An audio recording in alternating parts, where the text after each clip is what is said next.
السلام عليكم، أهلا وسهلا فيكم بقناة وصفات علا الحاج. اليوم حبيت أعملكم فكرة جديدة للفيديو. حبيت أورجيكم أفكار لسفرة للفطور، طريقة كتير سهلة وبسيطة، ما بتاخدش معاكي لا وقت ولا جهد، تعمليها بأسرع وقت تطلع معاكي تحفة.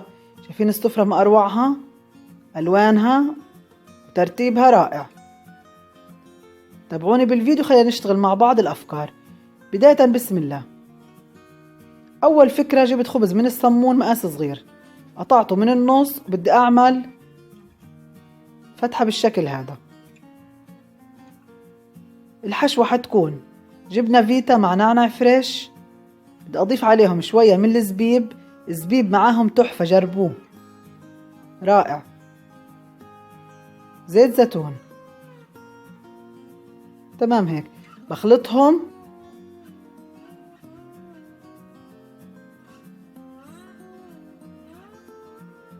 وبحشي فيهم القطع.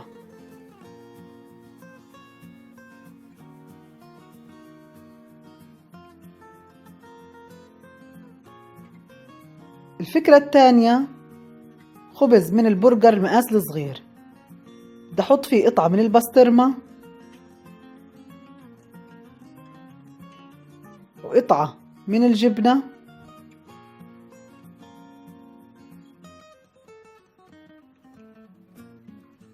تمام هيك. برتبها بشكل منيح، وقطعة بندورة وخس. حلو انك تنوعي بالخبز بالاشكال وبالاحجام وبانواعه كمان. هيك الصنف الثاني جهز. الان في عندي قاعدة حبيت اعمل عليها شكل، بدي اضيف عليها انواع من الاجبان وانواع من المرتدلات وشغلات تانية. حتشوفوا كيف. الخيار هنا قشرته وبدي اقطعه بشكل حلو.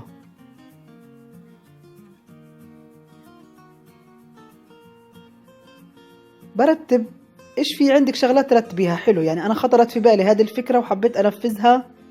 وبسكوت من الشوفان، وفي كمان بندورة كرزية، عين جمل، برتقان. النوع الجديد بدي اعمل سلطة، عبارة عن خس وجزر وبصل اخضر مقطع والجزر مبشور وعلبة فاصوليا مغسولة ومصفية. والصوص للسلطة عملته من اللبن والمايونيز، ضفت عليهم عصير ليمون وسن توم. الخس رتبته فوق الجزر وفوق البصل الأخضر والفاصوليا الحمراء، وضفت كمان عليهم حبة أفوكادو، بس الحبة قشرتها وضفتها عند التقديم، والصوص كمان ضفته عند التقديم.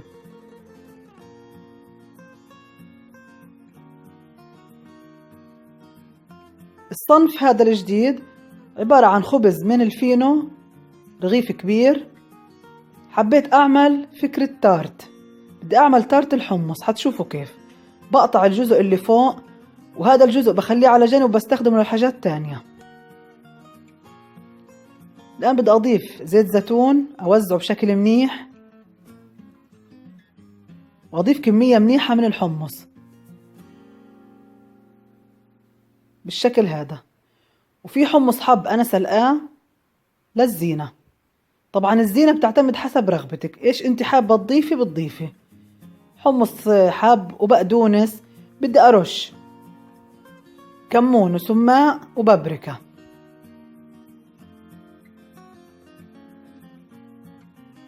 شايفين عملت كذا فكرة بأنواع خبز جاهزة، ما بتاخدش أي مجهود وأي وقت.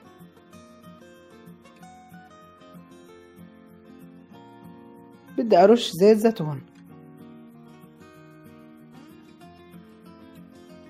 تمام هيك.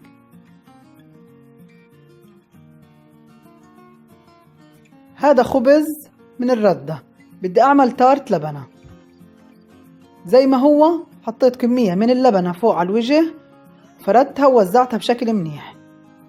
بدي أحاول أضيف كمية منيحة من اللبنة.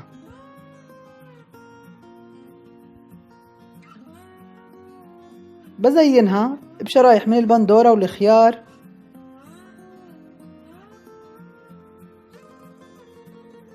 زعتر،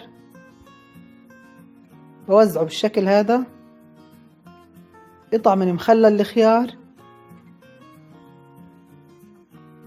زيتون أسود منزوع النوى، وفي النص حطيت بقدونس، وهيك عملت تارت لبنة. الآن نيجي للصنف الجديد.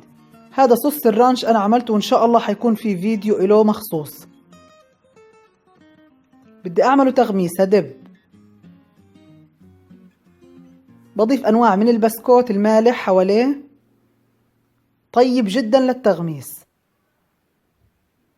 وهيك عملت أفكار بسيطة وسهلة بوقت كتير قصير، وعملت أحلى سفرة زي ما انتو شايفين.